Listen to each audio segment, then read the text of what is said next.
రాష్ట్ర వ్యాప్తంగా తెలంగాణ ఆవిర్భావ దినోత్సవ వేడుకలకు ప్రభుత్వం ఏర్పాట్లు చేస్తోంది.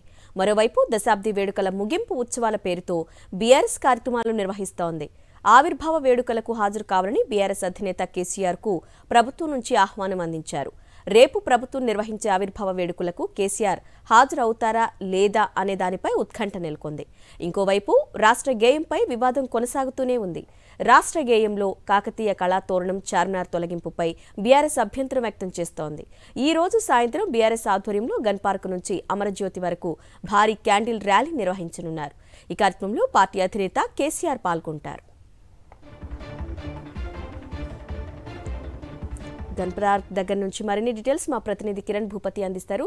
కిరణ్ భూపతి, చెప్పండి, రేపటి ఆవిర్భావ వేడుకలకు ఎలాంటి ఏర్పాట్లు చేస్తున్నారు? అదేవిధంగా సీఎం కేసీఆర్ రేపు ఈ కార్యక్రమానికి హాజరవుతున్నారా లేదా?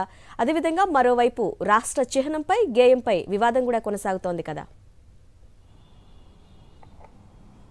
అరుణ, ఇప్పటికే రాష్ట్ర రాజకీయాలు రాష్ట్ర సంబంధించినటువంటి ఆవిర్భావ దినోత్సవ వేడుకలకు సిద్ధమవుతుంది. రెండు పార్టీలు కూడా పోటాపోటీగా ఈ కార్యక్రమాలు నిర్వహిస్తున్నాయి. రేపు ఆవిర్భావ దినోత్సవ వేడుకలు కూడా ఇటు రాష్ట్ర ప్రభుత్వం నిర్వహిస్తుంటే దశాబ్ది ఉత్సవాల ముగింపు ఉత్సవాలు ఏవైతే ఉన్నాయో వాటిని బీఆర్ఎస్ పార్టీ ఘనంగా నిర్వహించాలని కూడా భావిస్తోంది. ఈరోజు సాయంత్రం 7 గంటలకు గన్ పార్క్ నుంచి అమరజ్యోతి వరకు కూడా భారీ క్యాండిల్ ర్యాలీని కూడా చేపట్టబోతున్నారు. ఇందులో బీఆర్ఎస్ అధినేత కేసీఆర్ పాల్గొనబోతా ఉన్నారు. ఇక అంతేకాకుండా రేపు ఉదయం 9 గంటలకు తెలంగాణ భవన్లో రాష్ట్ర అవతరణ దినోత్సవ వేడుకలకు సంబంధించి జాతీయ పతాకాన్ని కూడా ఆవిష్కరించబోతున్నారు. ఇవన్నీ ఒక పక్కన పెడితే రాజకీయంగా ఇంకా వివాదం అయితే కొనసాగుతూ ఉంది. రాష్ట్ర గీతంలో ఏదైతే ఉందో పూర్తి స్థాయిలో దాంట్లో కాకతీయ కళాతోరణం కావచ్చు. ఇక అంతేకాకుండా ఇటు ప్రధానంగా చార్మినార్ను తొలగించడం పట్ల కూడా తీవ్రంగా అభ్యంతరం వ్యక్తం చేస్తుంది బీఆర్ఎస్ పార్టీ.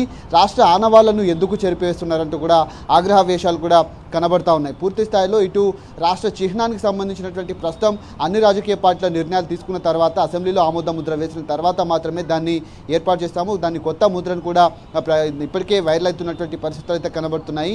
రెండు పార్టీల మధ్య, రెండు ప్రధాన పార్టీల మధ్య ఇంకా వివాదం అయితే కొనసాగుతోంది. పోటాపోటీగా రాష్ట్ర అవతరణ వేడుకలు అనేది కొనసాగుతున్నటువంటి నేపథ్యంలో రాష్ట్ర రాజకీయం అంతా కూడా ఇటు రాష్ట్ర ఆవిర్భావ దినోత్సవ వేడుకలపైనే కనిపిస్తున్నటువంటి పరిస్థితులు అయితే చూసుకోవచ్చు. రేపు జరగబోయేటువంటి కార్యక్రమానికి సంబంధించి ఇప్పటికే ప్రభుత్వం నుంచి కూడా కేసీఆర్కు ఆహ్వానం అందింది. తాను రేపు హాజరవుతారా లేదా అనేది ఒక ఉత్కంఠ అయితే కనిపిస్తూ ఉంది. ఎందుకంటే నిన్న సాయంత్రం ప్రభుత్వ సలహాదారు హర్కర్ వేణుగోపాల్ కూడా నందినగర్లో ఉన్నటువంటి తన ఇంటికి వెళ్ళి ఆహ్వాన పత్రికను కూడా అందించడం జరిగింది. తాను కూడా సానుకూలంగా స్పందించారని కూడా తాను మీడియా ముఖంగా చెప్పారు. అయితే ప్రధానంగా రేపు జరగబోయేటువంటి కార్యక్రమానికి కేసీఆర్ హాజరవుతారా లేదా అనేది ఒక ఉత్కంఠ అయితే మనకు కనిపిస్తూ ఉంది. Aruna. Right Kiran Bhupathi, thank you.